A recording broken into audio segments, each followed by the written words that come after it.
Hello. That's how you close out a series. That is how you slam the door shut when it's 3-1. Not any of this crap we've dealt with in the past. Go to game 6, go to game 7, all of us freaking out. None of that. None of that garbage. None of that this time. No. Golden Knights came out, and from the second they dropped the puck in this game, they were spectacular. Fantastic. Arguably the best game they have played all season long. And there have been some good ones over the course of this series. Really, this was definitely the best game of the series, certainly over the season. But without a question, to me, this was an absolute masterpiece. Dominant. Absolutely what you want to see. Some of the things that I've talked about over the course of the last few months that have not gone all that well at different times or whatever, all of it went completely out the window. The Golden Knights dominated the chances, dominated the expected goals. They were so much deeper. They were so much more consistent. The goaltending was better. Like across the board, everything you wanted in a game where you have the opportunity. And this is a game where you kind of look at it and you say, all right, well, it's possible maybe the Jets are going to give it their best effort. But there's also the opportunity from the Golden Knights to say, look, we have a chance to slam the door shut. They're banged up. They're in a position where they're not going to come. They don't have quite the firepower that they had coming into this series. Let's demoralize them and put them out of their misery immediately. It did take maybe into the second period to officially make that happen, but that's what happened. First period was dominant. I understand the shot total ends up 7-5. I'm not all that worried about it. I look at more than just that. The Golden Knights were fantastic. The forecheck was absolutely brilliant at the beginning of that game. Like, that's as good of a forecheck as we've seen. And all the things that we talked about leading into this series, none of which happened at the beginning of game 1. None of it happened inside of the first period of game 2. Now, all of a sudden, as the series wore on, you started to see the consistency in what the Golden Knights needed to do right that they started to do, and really it all came together there in the back end of the series in the beginning of this game. And then by the time it's 4-0, I don't care about the third period. We can maybe talk about it a little bit. I don't even really want to because I don't care. It's 4-0. You're going to take your foot off the gas and make sure that they don't start playing this loser hockey crap. They pull the goalie early to give themselves a chance. Maybe it pushed back a little bit. I guess it's possible that we can say maybe it's a situation where it's potentially they're not great with the goalie pulled on the other side. I'm not that worried about it, to be completely honest. I really am not. And the reason I'm not is because that's a part of the game that if the Golden Knights find themselves there the rest of the postseason, that's where you want to be. Like, if that's the worst thing you're doing, and there's still an argument the power play is probably still the worst thing they're doing, but if that's what you're worst at, you're perfectly fine. The big part for me today is coming in. The main plan, there were two main plans. You have to forecheck this team. You have to force their smaller defensemen to make things happen. They were unable to do that. That got better and better and better and culminated in today where it was every single shift for the first 7 or 8. How great was Eichel at the beginning of this game? How good was Barbashev going back up to line 1? He was, for me, not very good. I was considering him potentially as a guy who could have come out in this game instead of Kessel. I think the right move was to take out Kessel, and there's an argument that I still don't even know that they needed to do that because I didn't think Carrier was all that impactful. I'm fine, work your way through. Maybe I'll get to that a little bit later on here, but that was step 1. Forecheck on them. Force these smaller defensemen to move the puck with consistency out of the zone with 5-man pressure. The Golden Knights were spectacular at that in this game. How that's going to translate as we move forward, we will find out. We've got plenty of time to figure out whether it's Edmonton or LA, and I'm not even all that worried about talking about that yet, because once we get to that, we'll have plenty of time to talk about it. We've got at least 4 games of that series coming up. We should have even more. I'm super excited about that opportunity. That's fun. But let's focus still and stay on this series. Number 2 that the Golden Knights had to do was And I'm going to tell you after I tell you that this Periscope's brought to you by Conler & Associates CPAs. All of them this season and this postseason are brought to you by Conler & Associates CPAs. That's how you do a tease, people.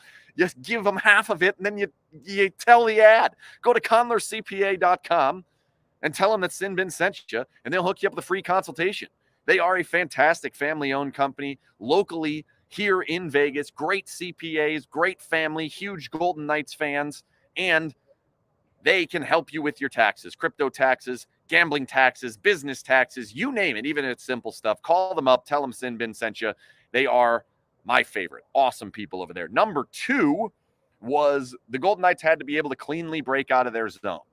And if they were able to do that, I'm convinced that over the course of the last 4 years, whatever it's been, through all 3 coaches, when the Golden Knights are playing well, the neutral zone is going to kind of take care of themselves. Yeah, we get into some puck management issues, and that's probably something we're going to have to talk a lot about going into the next series, because either team, they're going to jump on turnovers. They're going to make it tough if you allow them to kind of steam you up. But I'm not that worried about that normally if things are going well in the defensive zone. Game 1 really didn't. There were times where they were hemmed into their own zone. There have been moments where things have not gone their way in their own zone. Today, it was clean breakout after clean breakout after clean breakout. And this is with 2 of your defensemen out, a full middle pairing, a full pairing that has played big minutes in this series. Neither of them are in there. They plug in Ben Hutton, they plug in Braden Pahal, and they're still breaking out of the zone with consistency, still getting the job done, doing what they need to do.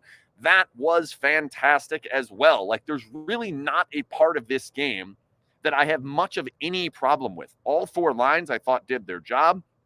Obviously, the depth lineup against the Jets really started to work out, especially as the Jets' depth fell apart, as they lost Scheifele, as they lost Morrissey, as they're putting in some of these other guys. They don't really have that 3-line balanced attack that they potentially would have had if they had Ehlers at the beginning and Perfetti at the beginning, and if they had all of their players in place. They didn't really have it.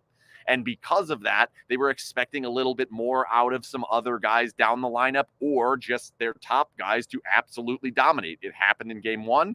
Golden Knights had seen enough of that. They stopped it from happening again. Matchup-wise, I thought the Golden Knights were really good. They had any option they wanted. That's a huge part of this series and a huge part of the Golden Knights' possible success moving forward. As you look at the 4 lines and you say, who goes up against Draisaitl? Who goes up against Kopitar? Who's going to take the minutes against a Deneau? Or who's going to have to deal with McDavid? I think there's a lot of different options here now, where the hope is that this 3-man or 3-pair unit, which is what makes up these first three lines, if that group can continue having the success down the line that we saw in this series, where it's different groups at every time. Today, Mark Stone takes over the game. At times, we've seen Carlson do it. At times, we had seen Eichel do it, drawing the penalties. There's been moments of all of them that have been very, very good at different times. If that can continue and can hold up, and you can get great efforts out of, or great games, I hate to use the term effort, because I think they all try all the time, great games out of Barbashev, Amadio, and Howden, which all 3 of them were probably limited. Well, Matt Barbashev was really good today. But like the other 2, we didn't get as much out of, but you still got enough out of the lineup as we went through, that if that lineup can hold steady, all of a sudden, with the back end behind them and all 3 pairs can go up in any situation, it really gives you a lot more versatility to hit these matchups, whether it's home or road, and gives you a better chance. We will see as we go forward. I'm not sure that's going to work as well in the next series. There's better players on the other side, no matter which team they play. They're deeper teams, both of them, against that they're going to have to play next. So we'll see. Defensively, we got to figure out what's going on with McNabb. Nobody asked the McNabb question. There's a reason for that, or at least from my end. Nobody asked the McNabb question, so we end up with no answer there. We know that in game 2, he kind of smashed into the boards early, went off, didn't really go off for that long, but it certainly looked like a rib type situation.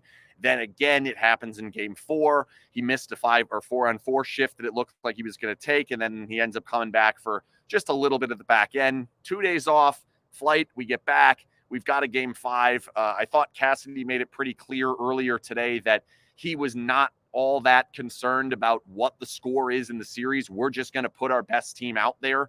And so I don't think that this was a score-related or series score-related decision to take McNabb out of this lineup. I think he had to come out, which is definitely concerning. Granted, we're probably not looking at another game until Wednesday or Thursday. My guess is that it's going to be Wednesday. It's possible that it gets pushed all the way up to Tuesday if Edmonton were to win in Game 6. I even don't think that's likely, though. I still think we're looking at Wednesday either way. It's possible it's Thursday if that thing does go to 7. So we're looking at 5, 6, 7 days off, however you want to look at it from right now. That hopefully will be enough time to get McNabb back into a good position. Theodore, we knew the injury coming in. I believe it to be a hand injury. It seems like that was getting better. He had 3 points in Game 4. He was certainly more impactful in Game 4 today.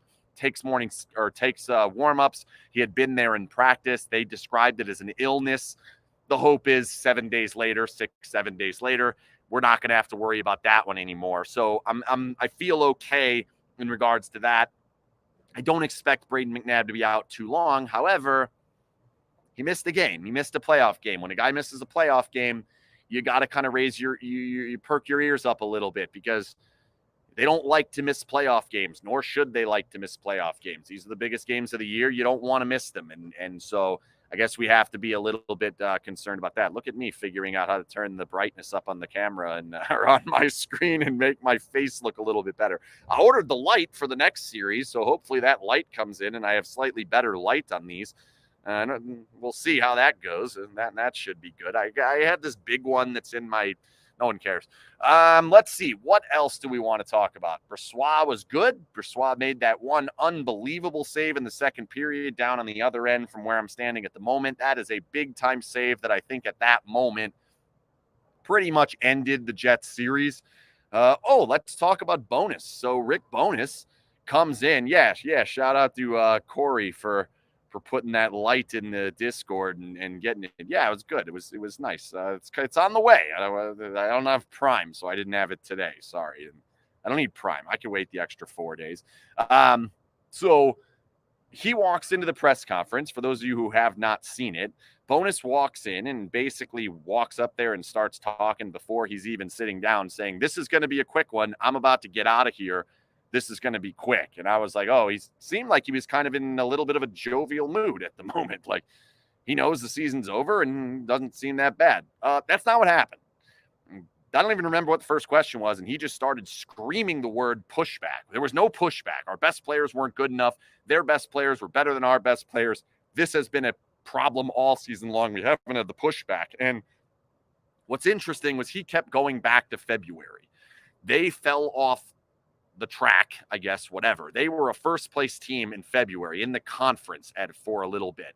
They were very, very good. They fell off. They struggled. They really could not get it going. And they finally got themselves 4 or 5 wins down the very end of the season that got themselves into this playoffs, got themselves into this series, and put themselves in a position to potentially make something happen in the postseason. Well, they played great in Game 1. They played great in period 2 of Game 1. And then from that moment forward, there wasn't a lot there except for the moments when they were trying to come back late in games. When the game has been tied, Vegas has been more consistent. Vegas has showed its depth. Their best players have been better. They've been more consistent defensively. They're not, obviously, the injuries play a part into that, but all of it, he was fired up by the fact that he was not getting pushback out of a team that he thought should have been giving more. He thought they should have gotten more in this game. I think he thought they should have gotten more, especially in the third period. I thought they were pretty good in the third period. He clearly did not. I don't, as far as from a Golden Knights perspective, how do you read that?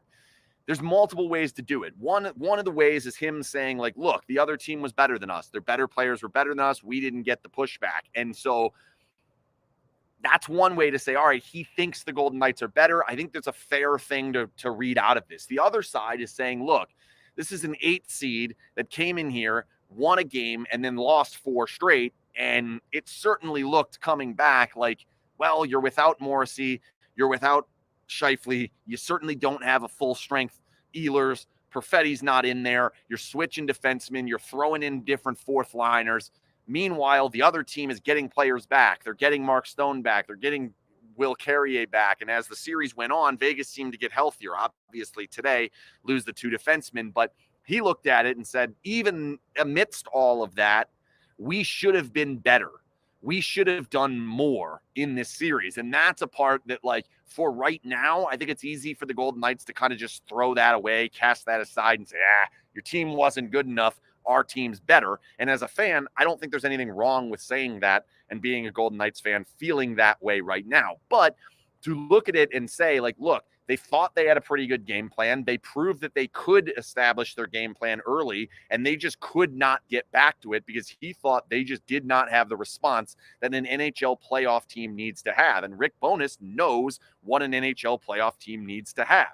He's seen it. He's been to the conference final. He's had some good teams in his past. So it makes me feel a little bit like he didn't like anything the Jets offered for the last 4 games. And it does make it pretty clear that the Golden Knights are going to see a much bigger step up in competition, maybe than possibly anybody else across the entirety of the first round. Golden Knights win first. They earned that. They earned this extra time off. But I do think now that you look at the effort that was given, it's possible the Jets were the worst team in the playoffs. It makes sense based on their standing, based on the Western Conference not being as good. Shout out to the Golden Knights for getting out there and just whipping them, blast them, get through it, make it happen. Survive and advance is the way to get through these series. But I do think we have to look at this and understand that, like, they're going to be a lot better as we move forward. There's going to be more to this team or to what the Golden Knights are going to face moving forward. So we'll go from there. How do you think Winnipeg's management is going to react to the post-game comments? I think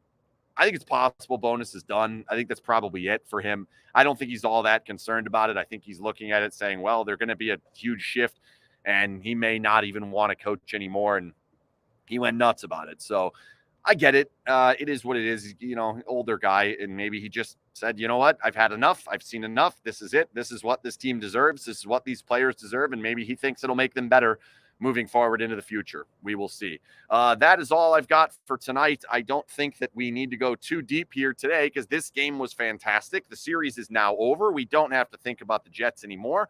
We can pick on some of the things that go on this series moving forward, and we will do that. I'm going to write something for tomorrow morning. We'll certainly have more over the weekend and then into next week as we get more information about who the opponent's going to be. And then, of course, the biggest time in the site is right when the series starts up. The next time we get a new series, that's when we really start pumping out info. There'll be Twitter spaces, there'll be Q&As, there'll be these things. Goalie interference will be on Wednesday as long as there's not a game, but we might even move it up to before the series if that's how that works out. We'll see. All of that's going to be coming. Stay tuned to the site. Plenty more coming up. Don't have a lot to say. The Golden Knights are better than the Jets. That's really all we needed to know. I think we had a feeling that was going to be the case coming in. I thought the series was going to be a little bit closer than it has been. Nonetheless, it was not. So good night. See ya, Jets. Cut them in half. That's it. Golden Knights win. 4 down, 12 to go. 1 series down, 3 to go. You got to feel better about the chances right now than maybe we did going in. I do. I'm imagining all of you do too as well. There's no reason they can't beat the Kings or Oilers. There's no reason now. Doesn't mean they will. Doesn't mean it's going to go that way, but there's no reason to not feel super optimistic with Mark Stone back in the lineup, the team playing as well as they have. That's 4 straight playoff wins. Not a lot of teams win 4 straight playoff games. The Golden Knights just did. That's it. Good night. See ya.